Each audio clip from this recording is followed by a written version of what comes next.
हाँ जी, शुरू करो किरण दीदी। बोलो श्री प्राणनाथ प्यारे की जय। बोलो श्री सतगुरु महाराज की जय। पद्मावती पुरी धाम की जय। सर्व सुंदर साथ की जय। प्रथम लागू दो चरण को, धनिये न छुड़ायो खिन। लाख तली लालेड़िया, मेरे जीव के ही जीवन।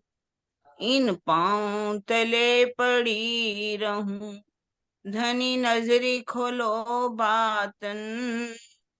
पालना वालों निरखूं नेत्रे, मेरे जीव के ही जीवन। मेरे जीव के ही जीवन।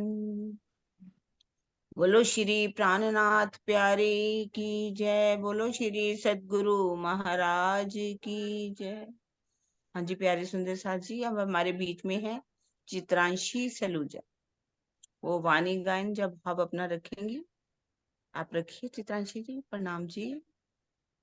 प्रणाम जी सुंदर साथ जी। बोलो श्री प्राणनाथ प्यारे की जय। बोलो श्री सतगुरु महाराज की जय। सभी सुंदर साथ जी के चरणों में प्रेम प्रणाम जी। श्री रास ग्रंथ प्रकरण नंबर 6, श्री ठाकुरानी जी को सिंगार। अखंड स्वरूपनी अस्थिर आकारे, अखंड स्वरूपनी अस्थिर आकारे, शोभा कहूँ गण विकरीने स्नेह, शोभा कहूँ गण विकरीने स्नेह। जोई जोई वचन अणु कई ऊंचा, जोई जोई वचन अणु कई ऊंचा। पण ना आवे वाणी माहे तेह, पण ना आवे वाणी माहे तेह। शोभा सिंगार श्यामा जीनो निरखूं जी, शोभा सिंगार श्यामा जीनो निरखूं जी। लाक तो दी से अति लहक तो, लाक तो दी से अति लहक तो, रेखा शोभित अति पाए जी, रेखा शोभित अति पाए जी। टाकण घूटी ने काड़ा कोमल, टाकण घूटी ने काड़ा कोमल। पीड़ित वर्ण विना जाए जी, पीड़ित वर्ण विना जाए जी। शोभा सिंगार श्यामा जीनो निरखूं जी, शोभा सिंगार श्यामा जीनो निरखूं जी। भूखन चरने शोभनता, भूखन चरने शोभनता। अने बोलनता रसाल, अने बोलनता रसाल। जुजवी जुगतना जवेर जदी से, जुजवी जुगतना जवेर जदी से। करी ते अति झलकार करे ते अति झलकार। शोभा सिंगार श्यामा जीनो निरखूं जी, शोभा सिंगार श्यामा जीनो निरखूं जी। नीली तिलाही नो चरणिया, नीली तिलाही नो चरणिया, अने माहे कसवनी भात, अने माहे कसवनी भात। कोरे कोरे कांगरी, कोरे कोरे कांगरी, श्री इंद्रावती जुए करी खात, इंद्रावती जुए करी खात। शोभा सिंगार श्यामा जीनो निरखूं जी, शोभा सिंगार श्यामा जीनो निरखूं जी। सुंदर शोभा श्यामा जी केरी, सुंदर शोभा श्यामा जी केरी, निरखी निरखी ने निरखूं जी, निरखी निरखी ने निरखूं जी। अंतर टाली ने एक थया, अंतर टाली एक थया, श्री इंद्रावती कहे हूँ हर खूंजी, इंद्रावती कहे हूँ हर खूंजी। शोभा सिंगा श्यामा जीनो निरखूं जी, शोभा सिंगार श्यामा जीनो निरखूं जी, शोभा सिंगार श्यामा जीनो निरखूं जी। बोलो श्री प्राणनाथ प्यारे की जय, बोलो श्री सद्गुरु सतगुरु महाराज महाराज की की जय। जय। सभी सुंदर साथ जी के चरणों में प्रेम प्रणाम जी। बहुत सुंदर चित्रांशी, बहुत ही सुंदर। चित्रा ने बहुत ही तारीफ की है चित्रांशी, और गाया भी बहुत सुंदर। अभी जिसकी बात चल रही थी रास की, और उसी पर तुमने ये वाणी गायन किया, बहुत ही सुंदर। सुनीता देखो, सब बहुत अच्छा आपको दे रहे हैं कि भाव बहुत ही अच्छा सब गाया। राज जी की मेहनत है, आप सब सुंदर साथ का प्यार यूं ही मिलता रहे। बहुत प्यारा है, बहुत प्यारा हाँ, बहुत चित्रांशी। प्यारा गाया, नहीं बहुत सुंदर, बहुत अच्छा। मुझे बहुत ही प्यारा आगे शुरू लगता है ये। करती है। अब हम वाणी मंथन सागर की ओर चले। दूसरा सागर, रूहों की शोभा। हमारे रूहों की क्या शोभा है, आठों सागर क्या है, आठों सीढ़ियां क्या है, हमारी वास्तव जागनी कब होगी, कौन सी सीढ़ी पर चढ़ेंगे तो हम अपने आप को जागृत अवस्था में कहेंगे, उसका हम समझ रहे हैं अभी। 8 सोपान क्या है, हमारे रूहों की शोभा क्या है, उसमें हमने दूसरे सागर से चलते हुए तीसरे में पहुंचे, तीसरे से चौथे में, चौथे से फिर हम कैसे नूर सागर में पहुंचे, और अब हमने पहुंचना है अपने 5वें सागर इश्क की ओर। अभी हम्म। पढ़ेंगी हमारी मीनू जी। प्रणाम जी। प्रणाम जी। हमने ये दीदी ने अभी बताया हमें कि फैल से हाल में आना दधी सागर में आना है, अर्थात अपने गुण अंग इंद्रियों को जीत कर युगल स्वरूप की शोभा को बसाने के लिए विरह में डूब जाना। अब क्या होगा कि विरह के द्वारा श्री राज्य का बाह्य नूरमयी स्वरूप आत्मा के धाम दिल में अवतरित हो जाता है। इसे नूर सागर में पहुंचना कहते हैं। श्री राज्य के बाह्य नूर स्वरूप को दिल में बसाने के पश्चात आत्मा धनी के गंजान गंज इश्क के बातिनी गुहे स्वरूप को प्राप्त करती है। इसे नूर सागर से घृत सागर में प्रवेश करना कहते हैं। कल यहाँ तक हमने अच्छे से, सुनीता दीदी ने भी अच्छे से समझाया। अब आगे चलते हैं कि इश्क से धनी का बेशक इलम प्राप्त होता है, इसे मधु सागर की प्राप्ति कहते हैं। इल्म रूपी इश्क के सागर से आत्मा अपने मूल स्वरूप का दीदार करती है। इल्म रूपी इश्क के सागर से आत्मा अपने मूल स्वरूप का दीदार करती है, जिसे निस्बत का सागर यानी रस सागर कहते हैं। अब अपनी मूल पर आत्म का श्रृंगार लेकर आत्मा अपने प्राण प्रीतम को पा लेती है, जिसे सर्वरस सागर यानी मेहर का सागर कहते हैं।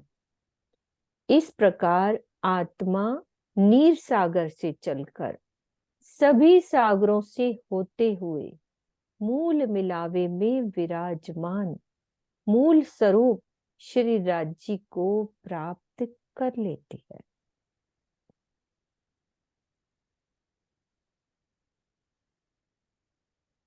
ठीक है, इस यहां से घृत सागर में प्रवेश किया, उसके बाद क्या हुआ सुनीता दीदी? इसके आगे का भी एक बार बता दो, आगे का अच्छे से। और जी, प्रणाम जी सुंदर साथ जी। कल हमने समझा था कि कैसे रूह नीर सागर से क्षीर सागर में, फिर क्षीर सागर से दधी सागर में, और दधी सागर से पहले सागर अर्थात नूर सागर में कैसे प्रवेश करती है, और फिर नूर सागर से घृत सागर में कैसे प्रवेश करती है। अब उसके आगे, अब उसको आगे जो जाना है तो वो है इलम का सागर, छठा सागर, माधुर्यता का सागर, जिसे मधु सागर भी कहते हैं।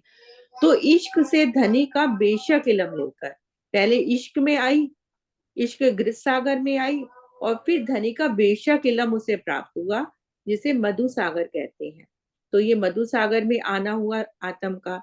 और इसके बाद इलम रूपी इश्क, ये एक अलग विशेष ही मतलब लाइन दी गई है कि इलम रूपी इश्क के सागर में जब अर्थात इलम के सागर में आ जाती है रूह, तो अपने मूल स्वरूप का दीदार करती है, और उसे ये पता लगता है कि जो मेरी निस्बत, उसे निस्बत के सागर में आना बोलते हैं, अर्थात रस का सागर कह सकते हैं या अमृत का सागर भी बोलते हैं इसको।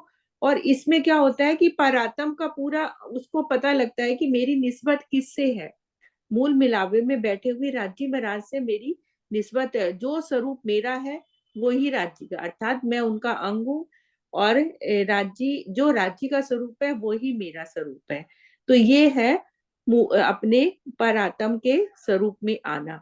और जब परात्म के स्वरूप का श्रृंगार सज लेती है वो, तो वो अपने प्राण प्रीतम को पा लेती है, अर्थात राज्य के पूर्ण स्वरूप को, जिसे कि सर्वरस सागर भी कहते हैं और मेहर का सागर भी कहते हैं। तो उस सागर में वो प्रवेश कर जाती है और राज्य को के दिल में प्रवेश कर जाती है, अर्थात उसके मार्फत दिल में प्रवेश कर जाती है, और इस तरह से वो राज्य के पूर्ण स्वरूप को प्राप्त कर लेती है। प्रणाम जी। प्रणाम जी, प्रणाम जी। अब शुरू हो रहा है हमारा दूसरे प्रकरण की पहली चौपाई। हक बैठी रूहों मिलाए के खेल दिखावन काज, बड़ी भई रद बदल रूहें बड़ी रूह सो राज। मूल मिलावे में श्री राज जी अपनी अंगनाओं को माया का खेल दिखाने के लिए साथ में लेकर बैठे हैं। श्री राज जी का श्यामा जी और सखियों के साथ इश्क के संबंध में बहुत अधिक वार्तालाप हुआ। देखन खेल जुदाईगी का दिल में लिया रूहन, हक आप बैठे तखत पर खेल रूहों को देखावन। सखियों ने अपने मन में ये बात ले ली कि हमें माया का वह खेल देखना ही है जिसमें जुदाईगी की लीला होती है। उनकी इच्छा पूर्ण करने के लिए स्वयं श्री राज जी मूल मिलावे में सिंहासन पर विराजमान हो गए। देह सत सबो जुदाएगी की, पर खेल देखन की चाह। देखे पात साई हक की, देखे इश्क बड़ा किनका। सभी सखियों के मन में श्री राज जी से तथा आपस में एक दूसरे से अलग हो जाने का डर तो था, किंतु माया का खेल देखने की प्रबल इच्छा भी थी। वे धामधनी की प्रभुता यानी बादशाही को देखना चाहती थी। वे ये भी जानना चाहती थी कि किसका इश्क बड़ा है, हमारा या श्री श्यामा जी का या श्री राज जी का। ए जोत जो जोत में बैठियां जो सब मिल, क्यों कहूं शोभा इन जुबां, बीच सुंदर जोत जुगल। सब सखियां मूल मिलावे में इस प्रकार मिलकर बैठी हुई हैं, जैसे ज्योति में ज्योति स्थित हो। सुंदर साथ के बीच में विराजमान नूरमयी ज्योति वाले युगल स्वरूप की छवि इतनी अनुपम है कि उसका वर्णन करना इस जिह्वा से संभव नहीं है। भावार्थ में बता रहे हैं कि मूल मिलावा ज्योतिर्मय है और सखियों का स्वरूप भी ज्योतिर्मय है। इसीलिए मूल मिलावे में बैठी हुई सखियों को ज्योति में ज्योति कहकर वर्णित किया गया है। सुंदर साथ भराए के बैठियां स्वरूप एक होए, यूं सबे हिल मिल रही रही, स्वरूप कहे न जावे दोए। सभी सुंदर साथ संपूर्ण चबूतरे पर एक स्वरूप होकर बैठे हैं। सभी आपस में इस प्रकार सट सट कर बैठे हैं कि कोई ये नहीं कह सकता कि दो व्यक्ति बैठे हैं या दो स्वरूप बैठे हैं। कुछ विद्वानों के कथानुसार मूल मिलावे के चबूतरे के 4 भाग हैं। सिंहासन से चारों दरवाजे के सामने रास्ते हैं जो खाली हैं और सखियां भी 3 हारों में बैठी हुई हैं। यदि सखियों को गले में बाहें डालकर भी बिठाया जाए तो भी इस कथन के अनुसार 12 स्वरूप बन जाएंगे, जो श्री मुखवाणी को स्वीकार नहीं है। इस प्रकरण की 5वीं, 6ठी, 9वीं और 13वीं में यह स्पष्ट उल्लेख है कि सभी सखियां एक स्वरूप होकर बैठी हैं। यह तभी संभव है जब 4 रास्तों और 3 हारों का बंधन ना हो। एक स्वरूप हुए बैठियां माहे वस्त्रों कई रंग, क्यों ए वर्णन हो वही, रंग रंग में कई तरंग। सभी सखियां एक स्वरूप होकर बैठी हैं। उनके वस्त्रों के अनेक रंग हैं तथा एक एक रंग से प्रकाश की अनेक रंगों की किरणें निकलती हैं। भला इनकी शोभा का वर्णन कैसे हो सकता है। जिस प्रकार इस संसार में प्रकाश के श्वेत रंग से 7 प्रकार की किरणें निकलती हैं, उसी प्रकार परमधाम के एक एक रंग से अनंत प्रकार की किरणें निकलती हैं। यहाँ तो 7 निकलती है ना, वहां अनंत निकलती है। देखो अंतर आंखें खोल के तो आवे नजरों विवेक, वर्णन ना होवे एक को, गल गल सो लगी अनेक। हे साथ जी, यदि आप अपनी आत्मिक दृष्टि से देखें तो आपकी ज्ञान दृष्टि में ये विवेक जागृत हो जाएगा कि सभी सखियां आपस में इस प्रकार गले लिपट कर बैठी हैं। गल गल सो लगी अनेक, गले लिपट कर बैठी हैं कि उनमें से किसी एक की शोभा का वर्णन नहीं हो सकता। आत्मदृष्टि से देखा जा सकता है, जबकि ज्ञान दृष्टि से जाना जा सकता है। पढ़कर बुद्धि द्वारा जो ज्ञान दृष्टि प्राप्त होती है, उससे परम विवेक प्राप्त नहीं होता। उसे प्राप्त करने के लिए तो आत्मदृष्टि से अनुभव किया हुआ ज्ञान चाहिए। इस चौपाई से स्पष्ट होता है कि यदि सखियों के बीच थोड़ी भी दूरी होती तो किसी एक की शोभा का वर्णन हो जाना संभव था।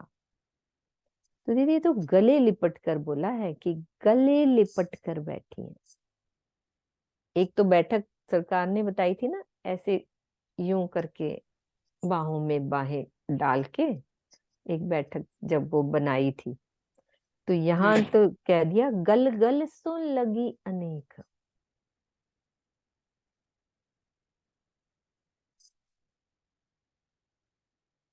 तो गले लिपट कर बैठी हैं, ये अलग शोभा नहीं बनी सुनीता दीदी? एक गले बाहों में, लिपटा के गले, ऐसा नहीं कि ऐसे जफी, ऐसे ही हाँ जैसे मुझे सरकार ऐसे ने लग रहा बताया है था। कि हाँ जैसे तो सरकार ने वो भी ऐसा गले नहीं कि लिपटना ही ऐसे हुआ गले से ना। हाँ, गले लिपटना होता है, उसी को भी तो क्लोज। कमर में हाथ डाल के पूरी तरह से बैठी हुई है। अच्छा, पूरा हाँ, चिपक पूरी के। तरह से हाँ। चिपक के बिल्कुल ऐसे साथ में हम्म। लगे हुए हैं, बिल्कुल लाथी मार के जैसे वो बैठते हैं ना, वैसे बैठी हुई। हम्म। मतलब दूसरी तरह से वो जो वज्र आसन कहते हैं ना, उस तरह से बैठी हम्म। हुई। जैसे एक बार बिठवाया था सरकार ने, हाँ, है ना? गुजरात में और दिल्ली में हमारे ये मंदिर में, प्राणा जी मंदिर बैठक में बनाई थी, हाँ बैठे, ऐसे। हाँ, हाँ बैठे थे वैसे ही।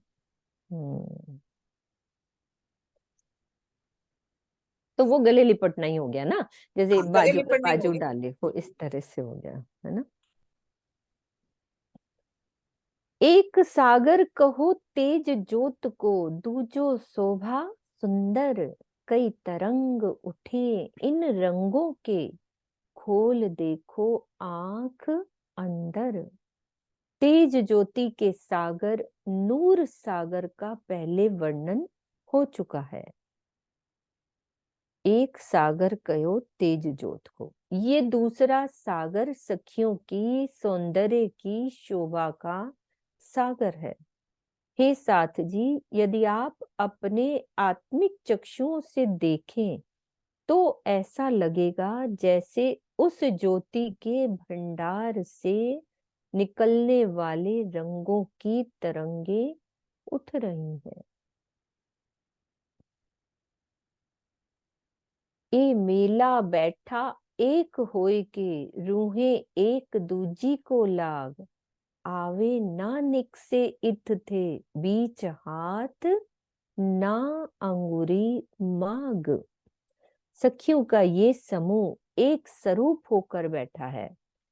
सभी आपस में एक दूसरे से इस प्रकार सट सट कर बैठी हैं कि कोई भी उनके बीच में ना तो आ सकता है और ना उनके बीच से निकल सकता है।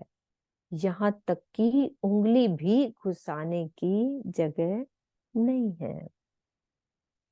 इस चौपाई में ये प्रश्न उपस्थित होते हैं, भाई ऐसी स्थिति है तो ये प्रश्न हो सकते हैं कि यदि बाहर से कोई भी मूल मिलावे में नहीं आ सकता तो मेराज के समय अक्षर ब्रह्म की आत्मा ने श्री राज जी से 90,000 हरूफ बातें कैसे की, जबकि उन दोनों के बीच 2 गो से कमान की दूरी थी।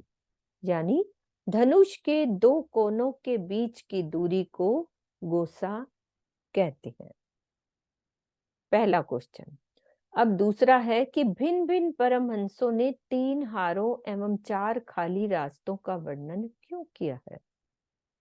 तीसरा क्वेश्चन, क्या यह संभव नहीं है कि 3 हारों और 4 रास्तों के बीच तो खाली जगह है किंतु सखियां जहां 12 भागों में बैठी है, वहां पर उंगली भी घुसाने की जगह नहीं है। चौथा, ये भी हो सकता है कि जिस प्रकार आंखों का तारा होने, दिल का टुकड़ा होने, चरणों में बैठने, तन मन में आग लग जाने तथा दिल के फट जाने आदि की सभी बातें अलंकारमयी भाषा में कही जाती हैं, उसी प्रकार सखियों के बीच उंगली ना घुस पाने की बात भी अलंकारिक भाषा में कही गई है।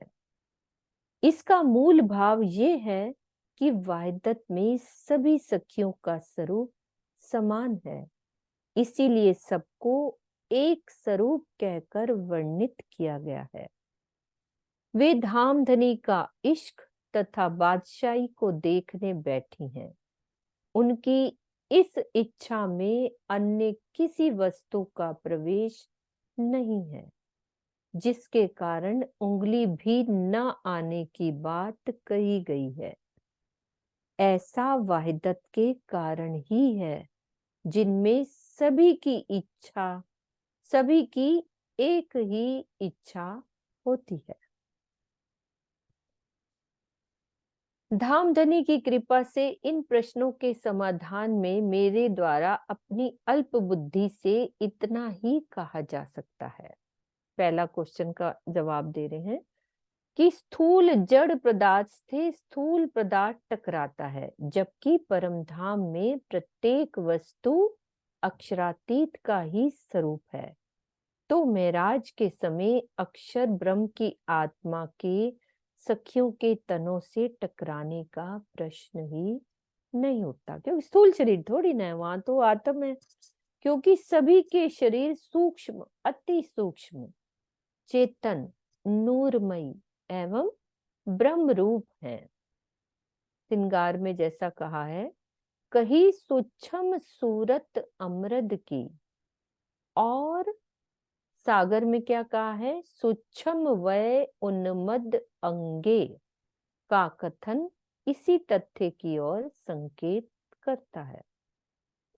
परमहंस महाराज श्री युगलदास जी द्वारा रचित रसानंद सागर में स्पष्ट रूप से कहा गया है कि जब श्री राज जी तख्तरवा पर बैठकर सागर आदि की सैर को जाते हैं, तो जमीन के जानवर भी अपने माशूक श्री राज जी के दीदार के लिए दौड़ पड़ते हैं। उनकी राह में चाहे मानिक पहाड़ हो या पुखराज पहाड़ हो या 24 हांस का महल हो, सभी झुक जाते हैं और उनकी ऊंचाई मात्र जमीन की ऊंचाई के बराबर ही रह जाती है।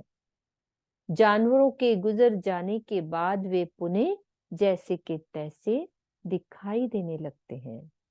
जब हम स्वप्न देखते हैं तो हमारा एक उदाहरण ये दिया, अब ये दूसरा उदाहरण है कि जब हम स्वप्न देखते हैं तो हमारा स्थूल शरीर कमरे में अर्ध निद्रित अवस्था में पड़ा रहता है, जबकि हमारे मन की तरंगे हमारे शरीर का हूबहू रूप धारण कर कहीं ऐसे जगह पर भी पहुंच जाती है जहां पर दरवाजे और खिड़कियां तक बंद होते हैं।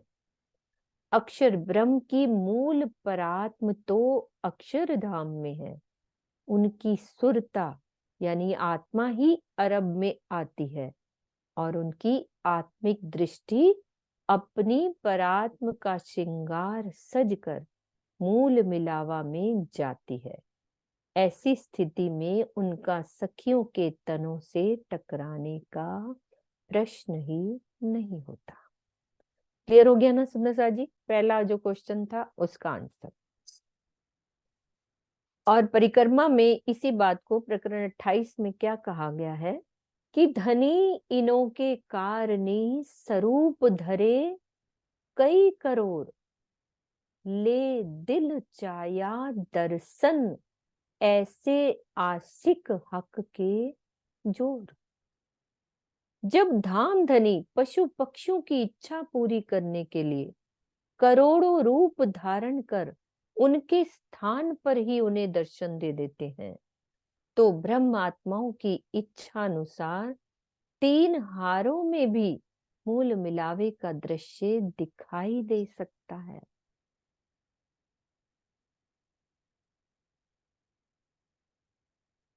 दोनों चीजें ले ली ना दीदी उन्होंने। यदि हाँ उनकी जी। इच्छा है तो हाँ, 3 हारों में भी।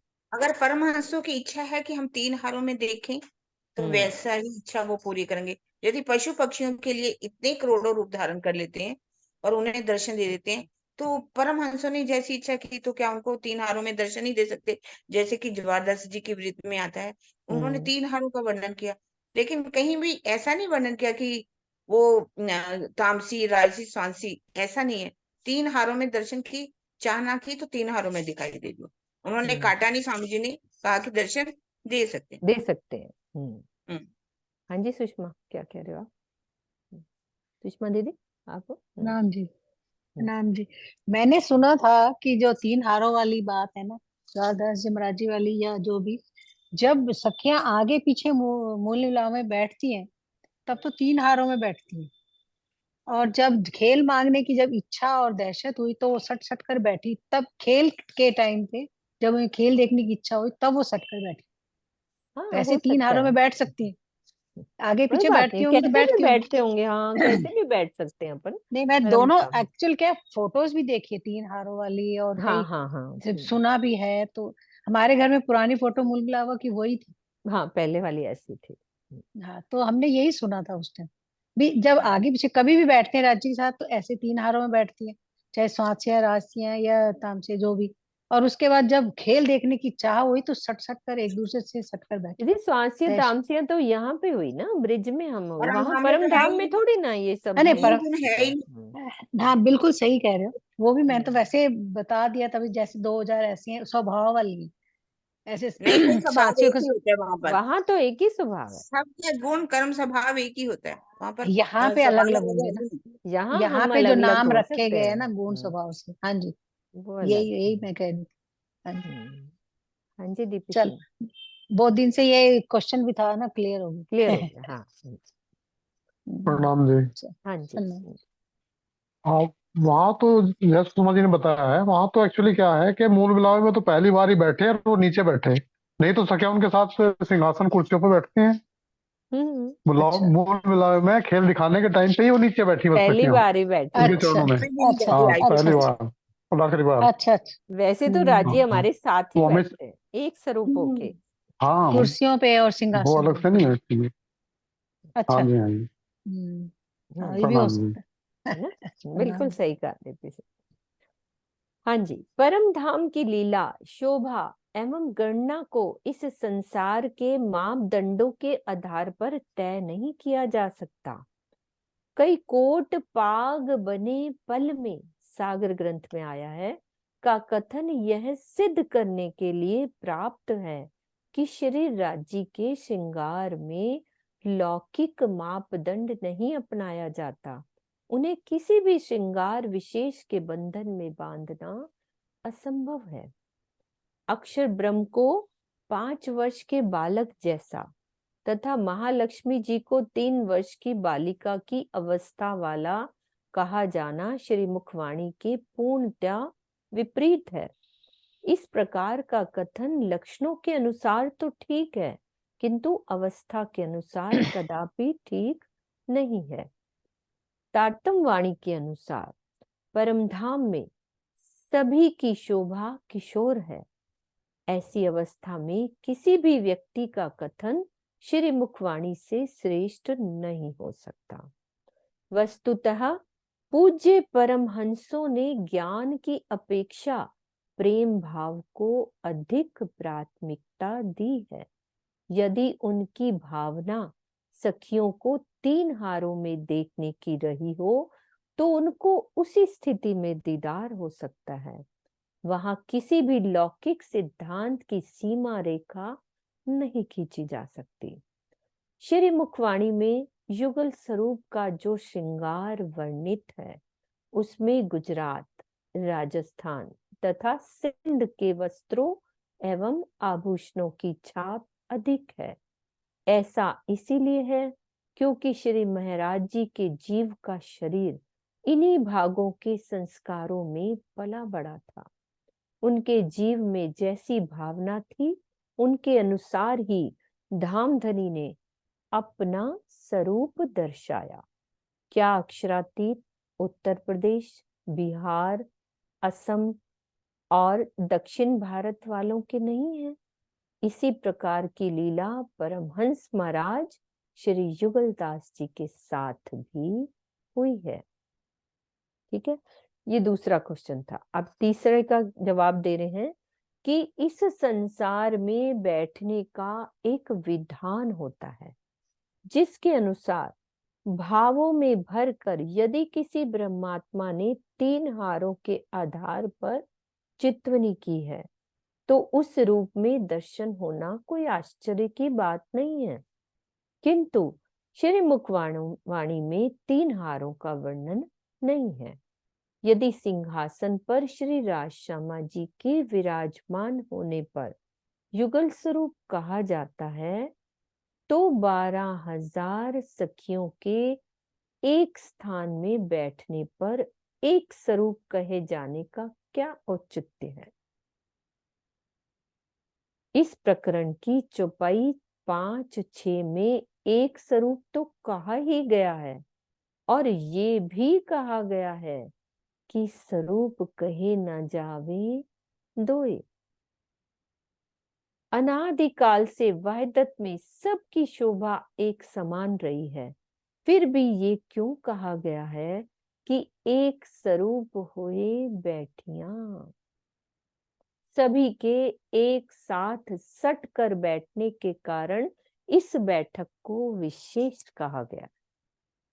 इस प्रकरण की चौपाई 13-14 में कहा गया है कि मिलकर बैठियां एक होए, बड़ी अचरज बैठक ए। आ गया डीपी सिंह जी की बात। तथा कबू ना बैठियां यों कर, जिससे ये स्पष्ट है कि गले में बाहें डालकर एक साथ बैठने से ही एक स्वरूप कहा गया है। इस संबंध में चौपाई 25 और 30 तथा प्रकरण 11 की 1 से 22 भी देखने योग्य है। वो हर बात को, छोटी छोटी बात को वाणी से क्लियर कर रहे हैं। और क्या कह रहे हैं? यद्यपि अंगुली न घुस पाने का कथन भी उपमा अलंकार के अंतर्गत ही है, किंतु इसका यह अर्थ है कि सखियां बिल्कुल सट सट कर बैठी हैं, जिनके बीच से उंगली जैसी पतली वस्तु भी नहीं निकल सकती।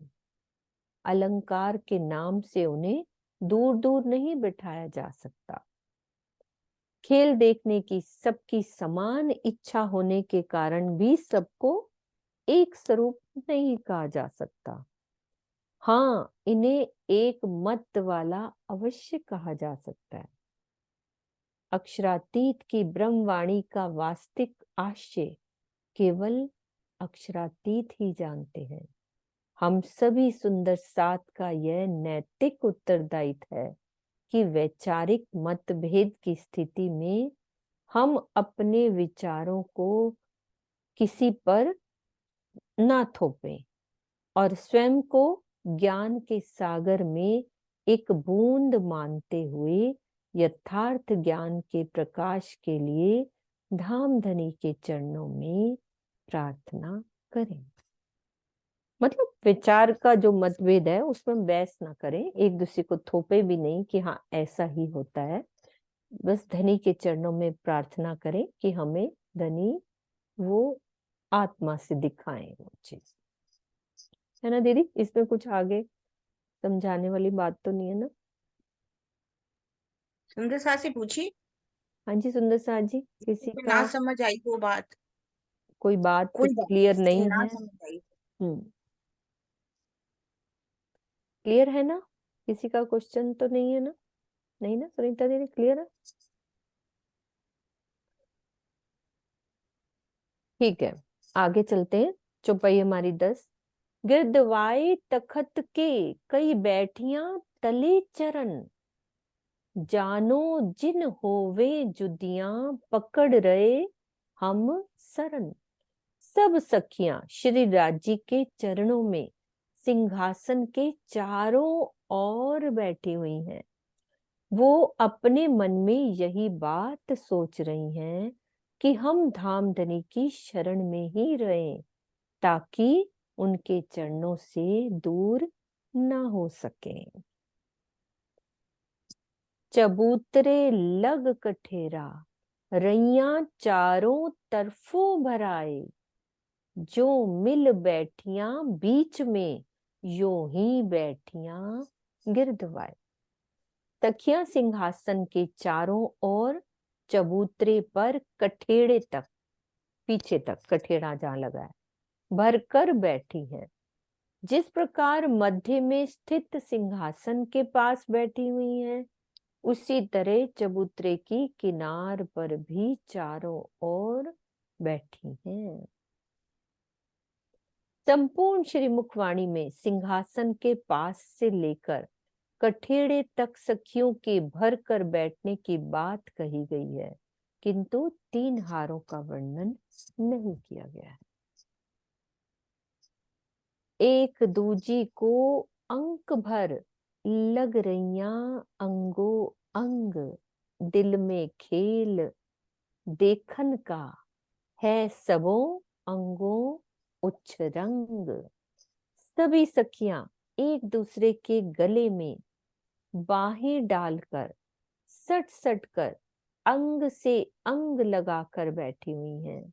उन सभी के दिल में माया का खेल देखने के लिए बहुत अधिक उत्साह है।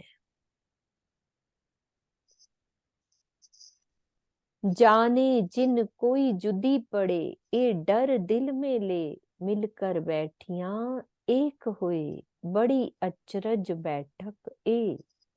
उनके दिल में इस बात का डर समा गया है कि कहीं हम आपस में तथा धामधनी के चरणों से अलग ना हो जाएं। इसलिए वो सभी मिलकर इस प्रकार बैठ गई कि जैसे एक ही स्वरूप हो। उनकी यह बैठक बहुत ही आश्चर्य में डालने वाली है। द्रष्टव्य दे रहे हैं कि इस चौपाई के तीसरे चरण में कथित एक होने का तात्पर्य। दीदी द्रष्टव्य का बताओ एक बारी। हम कहते हैं ना, कोई भी चर्चा में बोल देता है कि स्वामी जी दृष्टांत देते हैं, द्रष्टव्य देते हैं, तो ये किस लिए होता है? कि क्योंकि बात आ जाती है चर्चा में, सब बोल देते हैं कि स्वामी जी ऐसा बोलते आपकी हैं। दृष्टि क्या है, उस पर सोच क्या होनी चाहिए। हम्म जब तक कोई भी दृष्टव्य नहीं दिया जाए, बात समझ में नहीं आती। जैसे कोई बात समझानी हो, हम कोई दृष्टव्य दे देते हैं, कोई भी जैसे कह सकते हैं कि उसके ऊपर कहानी इस तरह से जो सिखापन वाली हो, तो बात बहुत जल्दी समझ में आ जाती। इसी तरह से स्वामी जी बता रहे हैं कि इस चौपाई का दृष्टव्य है क्या, इसके बारे में हमारी सोच है क्या, हमें कैसे हम सोच सकते हैं, समझ सकते हैं, उसके लिए ये लिखा हुआ है, हम्म दृष्टव्य। हम्म बिना क्योंकि आपस में सुंदर आगे साथ बात करते हैं ना कि स्वामी जी की चर्चा में यही होता है कि वो दृष्टांत देते हैं, दृष्टांत की क्या जरूरत है, लेकिन उसके अंदर की बात सभी को हम नहीं समझ पाते। देना भी चाहिए, और दिए बगैर समझ में नहीं आती। कोई भी हो समझने के लिए दृष्टव्य तो देना ही पड़ेगा। ऐसे हम्म कैसे कह सकते हैं कि ये गलत है। हम्म हाँ, नजरिया भी मतलब इसका आपकी कैसे दृष्टिकोण भी कह सकते हो इसके ऊपर। आपका दृष्टिकोण कैसा है, कैसा कैसी हो आप सकता। इसके बारे में सोचते हो, सोच कैसी है आपकी। और दृष्टांत भी हो सकता है, ठीक है। नजरिया भी है इसके ऊपर। इस चौपाई के तीसरे चरण में कथित एक होए का तात्पर्य भी चौपाई में आया, उसको क्लियर करेंगे कि एक मत होकर नहीं, बल्कि सट सट कर बैठने के कारण एक स्वरूप होने से है। यहाँ अलग हो जाने के डर का प्रसंग है, इसीलिए अर्थ बैठने के संदर्भ में किया जाएगा। ठीक है, ये क्लियर हो गया ना? अत्यंत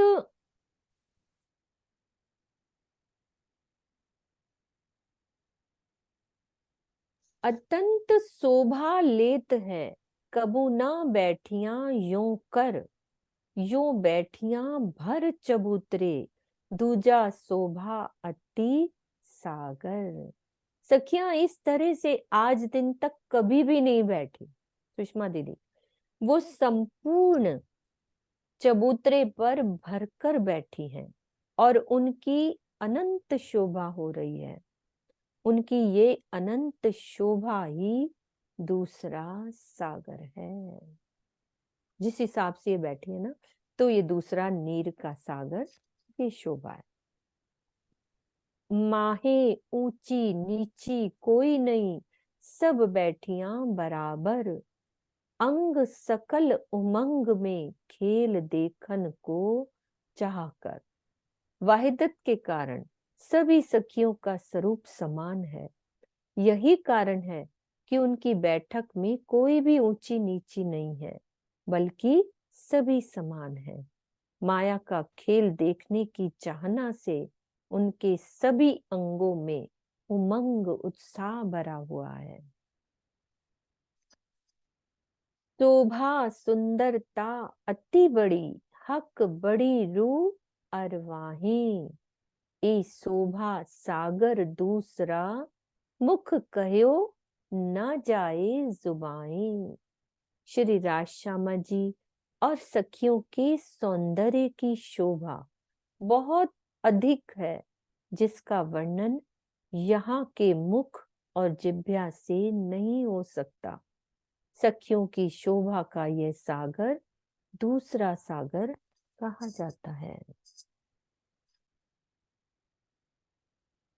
अरस अरवाहों मुख की, जुबा कहा करे वर्णन। नैन श्रवण मुख नासिका, शोभा सुंदर अति घन। परमधाम की ब्रह्म सृष्टियों के मुख की शोभा का वर्णन भला यहाँ की जिह्वा कैसे कर सकती है।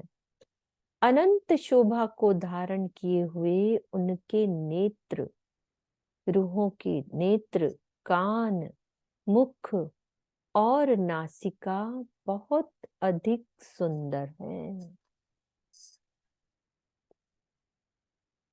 गौर रंग लालक लिए, सखियों की शोभा का ही वर्णन हो रहा है ना दीदी। गौर रंग है ना, हाँ जी, गौर, सखियों का, तभी ये सखियों का ये दूसरा सागर है ये वाला। रूहों की शोभा का सागर है ना। कि सारी इतनी सुंदर है, यहाँ तो एक को सुंदरता देख के इतना होता है, सारी रूहें कितनी सुंदर। गौर रंग लालक लिए, शोभा सुंदरता अपार। जो एक अंग वर्णन करूं, वाको भी ना आवे पार। सखियों का रंग लालिमा लिए हुए अत्यधिक गौर रंग का है। उनकी शोभा और सुंदरता अनंत है। यदि मैं उनके किसी एक अंग के भी सौंदर्य का वर्णन करूं, तो भी उसका पूर्ण वर्णन हो पाना संभव नहीं है। परम धाम के गौर वर्ण को इस मायावी जगत का गौर वर्ण नहीं समझना चाहिए। दोनों में धरती आकाश का अंतर है। परमधाम का गौर वर्ण नूरमयी है। वहां के एक एक कण के तेज में करोड़ों सूर्य छिप जाएंगे, जबकि इस संसार का गौर वर्ण उस पंचभूतात्मक शरीर का है, जो हड्डी, मांस व मल मूत्र से भरा होता है। ये फर्क बता दिया गौर वर्ण का।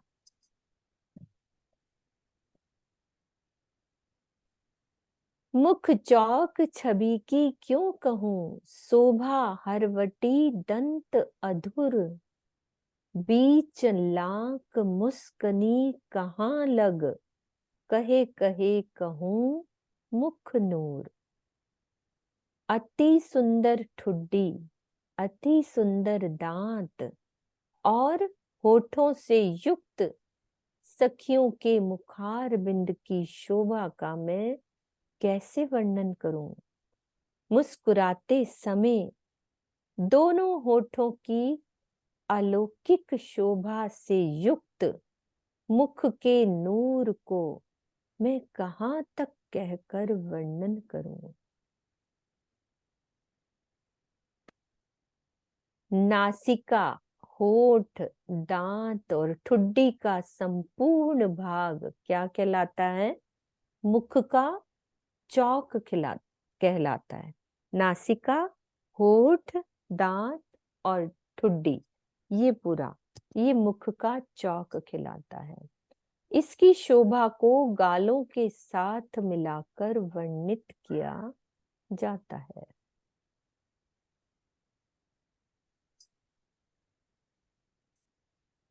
साड़ी, चोली, चरनी, जड़ाव, रंग झलकार, कई जवेर केते कहूं, शोभा सागर सुखकार।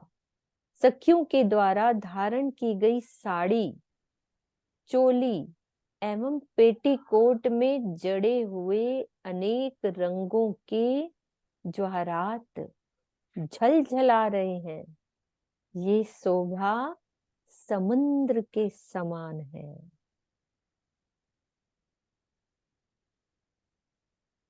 जो हृदय को आनंद देने वाली है, इसका वर्णन कैसे किया जाए। अब सब मिलकर बैठी हैं, सभी ने सुंदर सुंदर साड़ियां पहनी हुई हैं, सुंदर सुंदर ब्लाउज पहने हुए हैं, पेटीकोट के नगों का भी वर्णन हो गया, मुखार बिंद का वर्णन हो रहा है, उनके दांतों का, और जब वो हंसते हैं रूहों का सारा वर्णन एक साथ, जब इतने सुंदर सुंदर जब बैठे हैं, कितना इसका वर्णन कैसे किया जाए। ये शोभा समुद्र के समान है। रूहें बैठी हिल मिल के, याके जुदे जुदे वस्त्र, केते रंग कहूं साड़ियों, निपट बैठियां मिलकर। यद्यपि सखियां आपस में हिल मिल कर बैठी हैं, किंतु उनके वस्त्रों का रंग अलग अलग है। उनकी साड़ियों के रंग इतने अधिक हैं कि मैं उनमें से कितने रंगों का वर्णन करूं। वो आपस में पूर्ण रूप से सट सट कर बैठी हैं।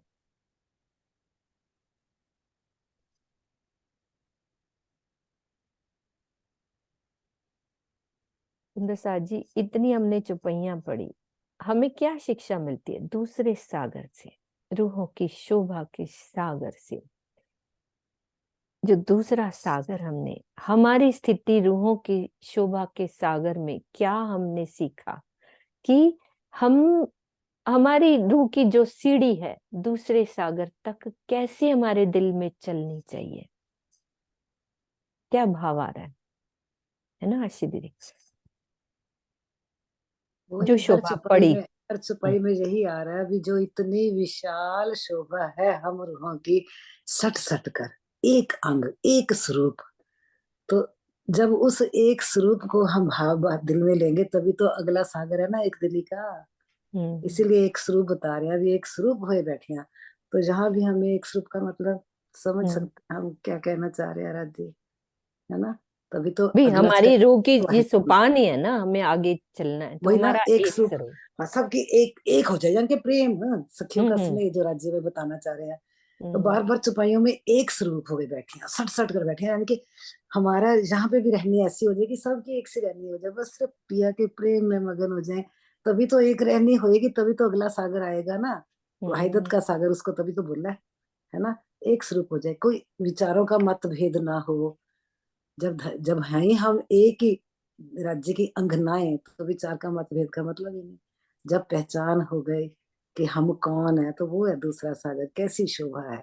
बस मुझे तो एक यही बात समझ आई, एक स्वरूप एक एक। स्वरूप, एक चित्त, एक मन, एक हाँ, दिल, तो जहाँ एक एक प्यार। चिंतन एक मन, तभी तो तीसरा सागर वाहिदत का कह दिया है ना। एक सी बात करें, अगर विचारों का मतभेद आता है तो नहीं प्रेम मतलब से उसको साड़ियां सुलझाए। भले अलग अलग रंग की है, हाँ हाँ, विचार अलग प्रेम से हो सुलझाए, सकते हैं, तभी वो द्रष्टव्य अपने मतलब अनुभव अलग दृष्टिकोण हो सकते हैं, लेकिन केंद्र में मेरे धनी ही है, धनी उनका है। प्रेम ही है ना। हाँ चित्रा फिर बोलो। हाँ वहां जी, पे एक बात प्रणाम और जी। बोली थी। हाँ बोलो बोलो, कोई बात नहीं, मैं भूल यहाँ गई मैं। कंप्लीट एक पॉइंट करूँ मुझे पहले। बड़ा अच्छा लगा था। नहीं। नहीं, मेरा तो ध्यान इसी पे ही अटका था कि जुदे जुदे रंग की साड़ियां होने के बावजूद भी एक स्वरूप, हम अपनी जगह जगह जुदे जुदे राज्य ने हमें भेजा है, लेकिन क्यों कॉमन केंद्र आपने बोल ही दिया कि धनी एक कॉमन ऐसे बीच में हम सब के दिलों में विराजमान है, तो वो एक ज्योति में ज्योति मतलब एक राज्य सभी के अंदर विराजमान है, तो वो ज्योति में ज्योति का स्वरूप और जुदे जुदे होने के बावजूद भी हम एक स्वरूप हैं। तो मुझे ये बहुत ही प्यारा भाव लगा था कि ज्योत में ज्योत कहते हैं ना कि मतलब एक धनी एक मेन तेज, उसमें ज्योत, और फिर हम जुदे जुदे होने के बावजूद भी उस ज्योत में जाके समा जाएंगी। और वो मतलब बहुत ही प्यारा वर्णन था। प्रणाम हाँ, जी। जाहिरी रूप में ज्योत मतलब मध्य में राज सिंहासन, राधेश्यामा जी का सिंहासन और सखियां की ज्योत, उस ज्योत में सब ज्योतें गिरदवाई बैठी हैं। दीदी गिरदवाई तो घेर कर बातूनी, बैठे ना, सेंटर में कौन हाँ है, वो दिल में राज्य। राजी होते हैं राज्य, ना, वही सेंटर में बतूनी भाव में राजी। राज्य आ गया ना। राजी आ जाहिरी गए। में भी उन्होंने सेंटर में बिठा दिया, हाँ कि जाहिरी मैं में भी तुम्हारे सेंटर में बीच बिठा में दिया। हूँ, तुम भले मेरे साथ घेर के बैठे हो, बीच में मैं ही बैठा हूँ। मैं ही हूँ, वो जाहिरी में भी बिठा दिया मध्य में। तो हम्म, यही कहना चाहते हैं कि बातूनी में हमारे मध्य में बस वही ये एक होना चाहिए। एक हाँ ही जी एक। सुनीता दीदी। हाँ, बता ही दिया दीदी ने और उन्होंने कि भाई चाहे रंग बिरंगी साड़ियां पहनी है, लेकिन रंग बिरंगी साड़ियों से मतलब यहाँ पर भी हो सकता है कि विचार। मतभेद हमारे अलग अलग हो सकते हैं, विचार हम्म, अलग अलग हो सकते हैं, लेकिन सब के अंदर दिल में कौन है, राजी है। वहीं पे भी केंद्र बिंदु, बीच में सिंहासन है और चारों तरफ सखियां हैं, और बीच में एक उंगली भी नहीं जा सकती। उंगली जाने का मतलब भी स्वामी जी ने बताया कि मेरी और राज्य के बीच में, इस संसार में, माया के संसार में भी मेरी और राज्य के बीच में माया की कोई चाहना ना आए। वो हम्म, अंगुली का संकेत माया की चाहना है कि वो हम्म, भी ना आए, बस मैं और मेरे राज्य बीच में कुछ माया की चाहना और कोई चीज की जगह ही नहीं है, तभी राज्य हमें दिखेंगे। तो एक यही कर उंगली भी नहीं आनी चाहिए यही माया कर की। सही ये भी बात है, सही यही है। कर। हम्म, बिल्कुल। और किसी के भाव। दूसरा सागर है ना, रूहों की शोभा का हमारी शोभा का सागर है ना। हाँ जी आप बोल रहे थे सुषमा दीदी, आप भी बोलो, कुछ बोल रहे थे, आपका रीसेंट था। हाँ नाम जी दीदी, मैं बेटा। बोलने के लायक तो नहीं हूँ, बट नहीं ऐसे नहीं कहो। क्वेश्चन था मेरा। हाँ जैसे एक दिली और वहदत एक ही बात हुई ना, या फिर अलग अलग है दोनों? हाँ जी सुनीता दीदी आप बोलो। एक ही है, एक ही बात है। एक ही है, हाँ जी। मैं यही तो, एक दिली और वहदत का मतलब तो एक ही हुआ ना, जो रूहों की शोभा का श्रृंगार का शोभा का जो है स्वरूप वही है। वाहिदत एक का ही। अर्थ ही एक दिल ही होता है, कोई अंतर नहीं है। हाँ वाहिदत जी। एक दिल। नहीं वो कह रही हैं कि देखो, एक नूर सागर दीदी, एक नीर सागर, एक खीर सागर। नीर सागर में रूहों की शोभा है, और खीर सागर में वहदत एक दिली का है, तो वो डिफरेंस पूछ रही हैं। रहने, दोनों के बीच रूह में रहने आ गई ना, तो रहने से एक दिल हो बोलिए जाएगा बोलिए ना। बोलिए अश्विन जी। हाँ जी बोलो बोलो। हाँ, दोनों मतलब सुषमा जी आपने बिल्कुल ठीक बोला। नीर सागर भी एक स्वरूप ही है, क्षीर सागर भी एक ही है, लेकिन फर्क क्या है कि उसमें हम कहते हैं वाहिदत एक दिली। एक दिली जैसे हमने कल भी समझा था ना, कि जब रूह समझ जाती है कि मेरा दिल राज्य के दिल से जुड़ गया, गुना इंद्रियों को माया से हटा लिया, अभी जैसे सुनीता ने कहा हटाएंगे तो एक स्वरूप बनेंगे, हटा के एक स्वरूप बना मतलब दिल के साथ दिल जुड़ गया, तो एक दिली। तो दोनों सागरों में फर्क सिर्फ इतना ही है, नीर और क्षीर में पहुंचने के लिए, कि वो हमें रहने में करते हैं। जो हमने नीर सागर में एक देखा, हमने रहने में एक हो गए, तो क्षीर सागर में आ गए, यानी कि एक दिल। सभी एक दिल राज्य के दिल से जुड़ गए, इसलिए एक दिल ही कह दिया। वाहिदत, कोई अंतर नहीं रहा हमारे सब में। जैसे हमें तारतम्य मिलता है तो मुझे पता लगता है ना कि मैं राज्य की रूह हूँ, तो वो रूहों की शोभा, मतलब मुझे पहचान हो गई। अब जब मुझे पता लग गया मैं राज्य की रूह हूँ, तब मैं कोशिश करूंगी कि मैं राज्य के दिल से जुड़ूं। जहां दिल से जुड़ने वाली बात होगी वो एक दिली में आ जाती है ना, वो एक दिली के सागर में आ जाती है। पहले पहचान होती है, उसमें सखियों की पहचान, रूहों की शोभा है, मतलब हमारी शोभा की पहचान हो गई। फिर हम आगे एक सीढ़ी और चलते हैं कि राज्य के दिल से जुड़ने लग जाते हैं, तो वो एक दिली का सागर हो जाता है ना। मतलब कल आई थी ना चौपाइयाँ की प्रणाम जी। कथनी से करनी में जाना, मतलब जैसे करनी में हम सिर्फ जाना। चाहना करती है रूह तो अपनी आत्म को वो नीर सागर में देखती है, तो फिर उसके बाद वो करने लग जाती है और फिर उसको ही कहते हैं दिल का जुड़ना और वाहिदत में जाना। प्रैक्टिकल में करने लग हम्म। जाते जी हैं। प्रणाम जी। प्रणाम चरणों में जी। प्रेम प्रणाम जी। प्रणाम जी। चौपाई दोहराते हैं अपन। सुषमा तुम ही चौपाई दोहरा दो, खुला होगा।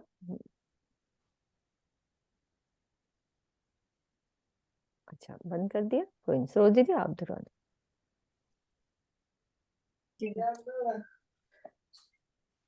हाँ जी दीदी। चौपाई दोहरा दो। नाथ प्यारे की जय। बोलो श्री सतगुरु महाराज की जय। रूहें बैठी हिलमिल के, याके जुदे जुदे वस्त्र, केते रंग कहूँ साड़ियों, निबट बैठियां मिलकर, निबट बैठियां मिलकर। बोलो श्री प्राणनाथ प्यारे की जय। 21 चौपाई ना आज। सदगुरु महाराज की जय। पन्ना धाम की जय।